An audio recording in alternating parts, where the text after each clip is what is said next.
पांचों इंद्रिय के रस, गंध, स्पर्श, वर्ण आदि आदि विषय हो गए, किंतु मन का विषय क्या है? इन पांचों में से कुछ नहीं। मन का कौन सा विषय बताओ? वही तो आज बताना है मुझे। सुनो तो पहले, नहीं पकड़ में आएगा वो। मन की खुराक है, न रूप है, न रस है, न गंध, वो कुछ भी नहीं। मान, मान ही उसकी खुराक है। न मन दिखता है और न मान दिखता है। आप लोगों को कौन से चश्मा लगा रखे जो मान दिख रहा है? बैंक बैलेंस में वेल बैलेंस्ड आप है क्या नहीं, ये पहले देख लो। आप बैलेंस्ड नहीं है तो बैंकों में वह बैलेंस कैसा रहेगा? यही तो मैं कहना चाह रहा था। छोटे छोटे जितने भी बैंक हैं उनको डालते जा रहे हैं। एक आध बैंक को रखेंगे, अब क्या उसका रूप होता तो भगवान जाने। ये क्या है? नवीनीकरण। विकास के लिए ये सब आवश्यक है। विनाश को छुपाया जा रहा है, ये नहीं बताया जा रहा। इतनी लंबी चौड़ी वह रकम बाहर निकाल करके, और यह नहीं हुआ तो उसको रूप यह दे दिया गया। तो उस कर्ज को, उस लोन को अब कहाँ पर छुपाओगे? छुप नहीं सकता। कोई भी व्यक्ति किसी को जो है ना, मान लो किसी निमित्त से मर गया, देहावसान हो गया, वहीं के वहीं उसको दफना दिया गया, किसी को मालूम नहीं पड़ा। तो अपने आप ही धीरे धीरे उसके भीतर से गंध बाहर की ओर आने लगे। वह शव तो नीचे के नीचे रह गए, किंतु उसकी महक गंध से है वहाँ पर भीतर नहीं रह पाएगी। बाहर आ गए तो यहाँ पर निश्चित रूप से कुछ न कुछ खजाना अवश्य है। खोजो, खोते खोते चले गए, अपने आप ही मिल गए। यह आपको मैं ये कहना चाह रहा हूँ, ये हो क्या रहा है? इतनी बड़ी रकम राशि को भी सदुपयोग नहीं करने के कारण उसका जहाँ लगाने योग्य था वहाँ लगाते तो पहले के राजा यही काम करते थे। यद्यपि थोड़े बहुत छोटी रकम लेते थे कर के इसके रूप में, टैक्स के रूप में, कर के रूप में, किंतु वे पूरा का पूरा व्यय कर भी देते थे। स्वयं आयकर लेते थे थोड़ी सी राशि, और व्यय कर जो है ना राजकोष से खूब देते थे, निकालते थे। तब प्रजा कहती थी हमारे से थोड़ा सा ले लिया, किंतु दिया इतना लंबा छोड़ा। हाँ, प्रजाओं के हित के लिए ही, जनता के हित के लिए राजा और मंत्रिमंडल पूरा रात दिन यह चिंतन करता था। उसका परिणाम ऐसा निकलता था, उन्हें किसी का मान नहीं होता था। मान राजा स्वयं अपने पास न चाबी रखता था, न ही ताला रखता था, और न ही वह गिनता था। ध्यान रखिए।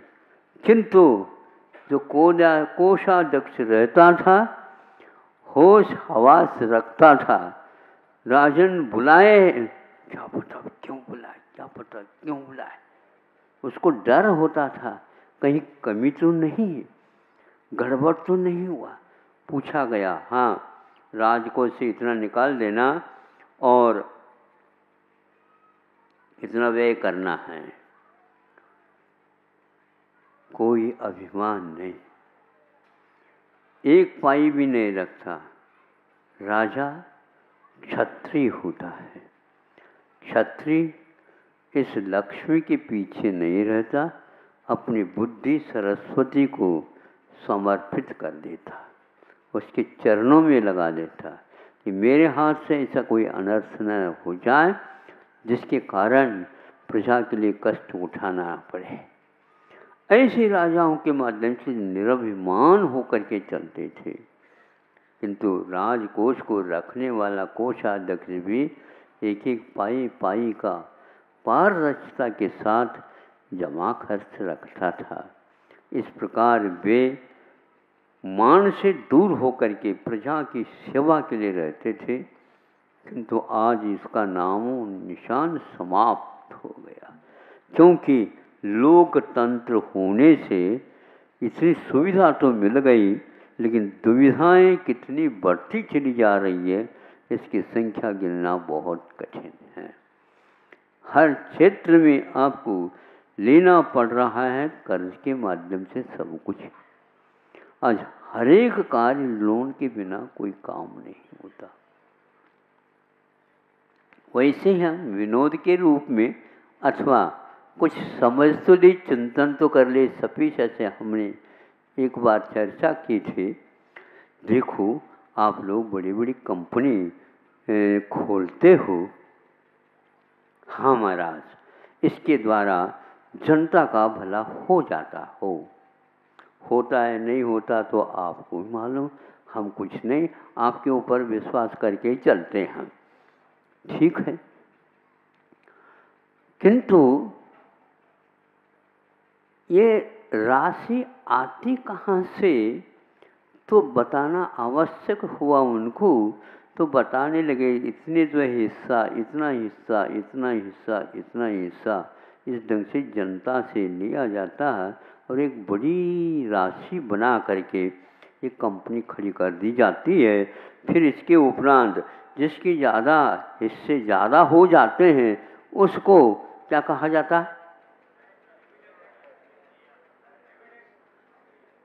सुनो, हमने जो सुना है वो बता रहा हूँ। डायरेक्टर, इसका अर्थ क्या होता?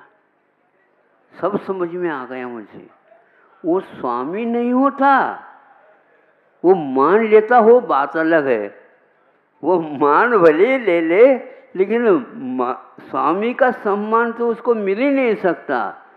थोड़े बहुत राशि ज़्यादा रख दी, इसके कारण उसको डायरेक्टर बनाया है, ऑनरशिप उसके पास नहीं है।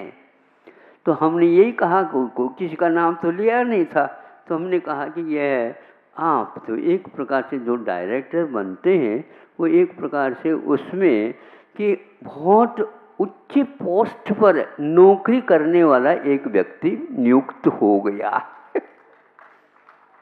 उसको हम सेठ, साहूकार, राजा आदि आदि पदों से विभूषित नहीं कर सकते।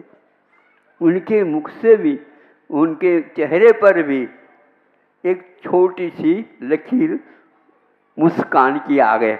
मैंने कहा कि हमारे जैसे ये भी मुस्कान लेते।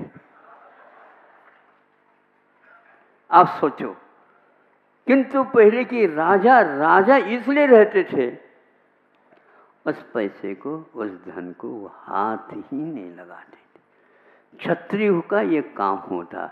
आज तो बनियाओं के हाथ में राज्य मिल गया, क्षत्रिय कहाँ छुप गए?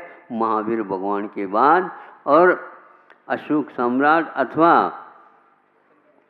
चंद्रगुप्त मौर्य के बाद तो कोई राजा नहीं हुआ अहिंसक जो इस प्रकार के राज्य चला सके। इतिहास पढ़ो तो ज्ञात होगा। वह सम्राट चंद्रगुप्त का इतिहास अधूरा मिलता है भारत में। पूछा गया कि अधूरा क्यों है? क्योंकि अधूरा ही मिलता है। अंत क्या हुआ? राजा सम्राट चंद्रगुप्त का अंत कहाँ हुआ? अंत तो दिगंबरत्व में हुआ है। क्योंकि जब अकाल पड़ा उस समय वो भद्रभाव के साथ चले गए दक्षिण, और दक्षिण में जाकर के वो दिगंबरत्व को स्वीकार कर लिया। इसलिए आज भी गुफा वहाँ पर विद्यमान है। भद्रभाव का भी और उनका ये इतिहास अपने पास विद्यमान है, किंतु भारत के पास ये इतिहास मिलता नहीं। वो तो राजा की बात करते, महाराजा की कौन बात करेगा।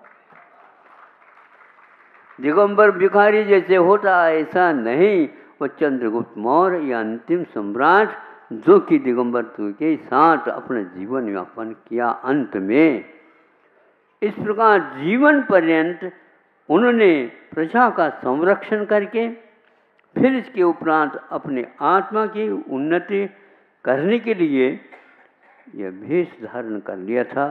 मान सम्मान से बहुत दूर रहते हैं। स्वाभिमान रखना चाहिए, किंतु मान के लिए ये सब बातें जो हो रही हैं ये ठीक ठाक नहीं हैं। इसके कारण किसी की उन्नति नहीं होती, बल्कि पूरे समग्र राष्ट्र की अवनति ही इसमें निहित होती है। इसलिए डायरेक्टर बनने की अपेक्षा से हमें ऐसा कार्य करना चाहिए जिसके द्वारा हर व्यक्ति का पालन पोषण हो, शोषण किसी का भी न हो। तो फिर उसमें जो आनंद आता है, उसमें जो प्रसन्नता मिलती है, उसमें जो सुख की नींद ले सकते हो, श्वास ले सकते हो, ये सब बीमारियां अपने आप ही समाप्त हो जाएंगी और आपका आरोग्यमय जीवन और वैराग्यमय जीवन दोनों के साथ व्यतीत होगा। अंत में ये होना चाहिए, लेकिन नहीं हो पाता, क्योंकि आप सोने को कड़े बनाने में लगे हैं और आप बड़े कहलाते हैं, कड़े बन करके बड़े कहलाते हो। पहले के सोने में एक प्रकार से इस कुछ बातें बहुत कम थी, बट्टा था, लेकिन आज बट्टा कितनी मात्रा में है ये कोई पता नहीं है। धीरे धीरे बट्टे की मात्रा बढ़ती जा रही है। अब तो सोना रख करके कोई भी कार्य करना तो दूर, अब सोने की बात ही समाप्त कर दी, उसको भी आपने स्वीकारता दे दी। स्वतंत्रता जब मिली थी उस समय सोना रख करके ही आपको कुछ काम दिए जाते थे। आज आपने उसको क्यों भुलाया? ये बैंकों की करामात है। वो कहाँ चला जाता सोना? तो वो चला गया पार। कहाँ? 7 समुंदर पार। पक्का वहाँ से ला ही नहीं सकते, वहाँ तक जा ही नहीं सकते। बस आप करते जाओ करते जाओ करते जाओ। पहले बैंकों में न रख करके इसका उपयोग प्रजा के लिए किया जाता था। और जैन समाज में ग्रंथ ऐसे मिलते हैं जो तत्वार सूत्र में 7वें अध्याय में आने वाला है। इसका रहस्य उस दिन खुलेगा, आप याद करेंगे तो। ये पक्की बात है। उस समय में भी जैन समाज में बैंक चलते थे और आचार्यों ने ही इसकी व्यवस्था दी थी। आज इस प्रकार के बैंक खोलना चाहें तो खोल सकते हैं, लेकिन पूर्व में अपनी आंखें खोलो, फिर बाद में बैंक खोल सकते हो। स्टोर करने का नाम बैंक नहीं था। एक दूसरे के लिए सहयोग मिले, इस प्रकार का बैंक होता था। आज हम भूल करके अपने स्वार्थ सिद्धि के लिए कर रहे हैं, इसलिए ऐसा हो रहा है। तो ये दिवालियां होते चले जा रहे हैं, होंगे और होंगे यदि इसी रास्ते से चले जाएंगे। तो यदि आप स्वतंत्रता के लिए जैसे सत्याग्रह किए थे, अब नए सिरे से सोच करके आपको और कदम उठाने पड़ेंगे, तब कहीं ये बीमारियां दूर हो सकेंगे। और ये इन बीमारियों को दूर करने के औषध इसी भारत में हैं, अन्यत्र कहीं भी विद्यमान नहीं है। देखो,